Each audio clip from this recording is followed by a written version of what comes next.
नमस्कार, मी मंगेश पोळे, आपला ॲस्ट्रो वास्तू कन्सल्टंट. माझ्या यूट्यूब चॅनल एनहान्स वास्तूवरती आपलं स्वागत करतो. मित्रांनो, मागील भागात आपण नंदा तिथी आणि भद्रा तिथी याच्याबद्दल माहिती घेतली. नंदा आणि भद्रा या अत्यंत शुभ तिथी असल्यामुळे शुभ कार्य, मंगलिक कार्य किंवा घरगुती शुभ कार्य आपण त्या तिथींवरती करतो. आज आपण जया तिथी अर्थात शुक्ल किंवा कृष्ण पक्षातली तृतीया, अष्टमी आणि त्रयोदशी या तिथींबद्दल समजून घेऊया. जया, जसं नावातच जय म्हणजे विजय मिळवणे, एखाद्या गोष्टीवरती विजय संपादन करणे किंवा मात करणे. तसंच जया म्हणजे विजय, यश आणि पराभवावरती किंवा शत्रूंवरती केलेली मात असा याचा अर्थ आहे. म्हणजेच या तिथींवरती स्पर्धा परीक्षा, खेळ किंवा शस्त्रविद्या शिकणे, युद्धाची सुरुवात करणे, व्यायामाची सुरुवात करणे, शस्त्र किंवा सैन्य सुरक्षा बल तसेच पोलीस या विभागाशी संबंधित कामं करणं, मैदानी खेळ किंवा व्यायामादी कार्यांमध्ये सुरुवात करणे, तसेच एखाद्या परीक्षेसाठी जी स्पर्धा परीक्षा असेल त्या परीक्षेसाठी तयारी करणे.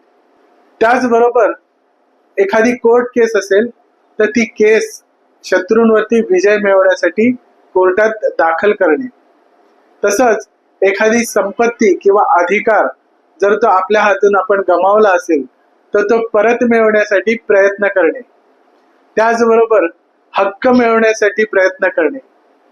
तंत्र साधना किंवा मंत्र साधना, अनुष्ठाने जी स्वतःच्या संरक्षणासाठी केली जातात किंवा शत्रूंपासून बचाव करण्यासाठी केली जातात, अशी सगळी तंत्र साधना या जया तिथींवरती करायची असतात. धैर्य, पराक्रम आणि विजय प्राप्तीसाठी करावी लागणारी सर्व कामे आपण जया तिथीवरती करू शकतो. या जया तिथींवरती कुठल्याही प्रकारे शुभ कार्य शक्यतो करू नये, पण जी कार्य स्पर्धेसाठी किंवा शत्रू पक्षावरती विजय संपादन करण्यासाठी करावयास गरजेची आहेत ती कार्ये आपण या जया तिथीवरती करू शकतो. जशी युद्धाची सुरुवात करणे किंवा एखादं मिसाईल किंवा तत्सम गोष्टींचं परीक्षण करणे, या सर्व कामांसाठी या जया तिथी निश्चित शुभ आणि चांगल्या समजल्या जातात. या तिथींवरती केलेले पराक्रम किंवा सुरुवात केलेली युद्ध आपल्याला नक्कीच जिंकता येतात. म्हणून या विजय संपादन करून देणाऱ्या अशा जया तिथींबद्दल आपण आज माहिती घेतली. ती तुम्हाला कशी वाटली ते मला नक्कीच सांगा. माझा कंटेंट जर आवडला असेल तर माझ्या चॅनलला शेअर करा, लाईक करा आणि सबस्क्राईब करा. पुढच्या भागांमध्ये आपण रिक्त तिथींबद्दल बोलूयात.